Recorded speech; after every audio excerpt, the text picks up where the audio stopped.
So steps ఎక్కి పైకి వెళ్ళిన వెంటనే ఫస్ట్ అయితే గ్రౌండ్ ఫ్లోర్కి వెళ్ళాము. గ్రౌండ్ ఫ్లోర్లో నిలబడి పైకి చూస్తే నిజంగా ఎంత హ్యాపీగా అనిపిస్తుంది అంటే పండగ వాతావరణం మొత్తం ఇక్కడే ఉన్నట్టు కనిపిస్తుంది అనమాట.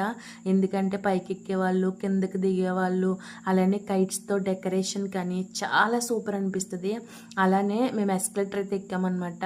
ఎస్కలేటర్ కూడా చాలా బాగుంది.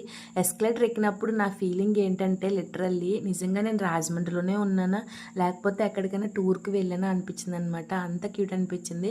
తర్వాత అయితే ఫస్ట్ ఫ్లోర్కి వెళ్ళామన్నమాట. ఫస్ట్ ఫ్లోర్లో అయితే చాలామంది జనం ఉన్నారు. మేమైతే పిల్లర్స్ దగ్గరికి వెళ్ళాము. ఎక్కడైతే పిల్లర్స్ ఖాళీగా ఉన్నాయో జనం లేని చోటల్లా ఆగి మేము పిక్చర్స్ కొన్ని క్యాప్చర్ చేసుకోవడం జరిగిందనమాట. సో తర్వాత అయితే సెకండ్ ఫ్లోర్కి వెళ్ళిపోయాము. సెకండ్ ఫ్లోర్లో అయితే ఫుట్వేర్ ఉంది. అలాగనే మెన్స్ వేర్, కిడ్స్ వేర్ కూడా అక్కడ అవైలబుల్గా ఉందన్నమాట. తర్వాత అయితే థర్డ్ ఫ్లోర్కి వెళ్ళిపోయాము. కావాల్సినవన్నీ థర్డ్ ఫ్లోర్లోనే ఉంటాయి. ఇక్కడ చాలా మ్యాజిక్ ఉంటుంది. ఇక్కడ మీకు సర్ప్రైజింగ్ కూడా ఒకటి ఉంటుంది. అవన్నీ కూడా నెక్స్ట్ వీడియోలో నేను పోస్ట్ చేస్తాను. డెఫినెట్గా వీడియో మిస్ కాకుండా ఎండ్ వరకు చూడండి.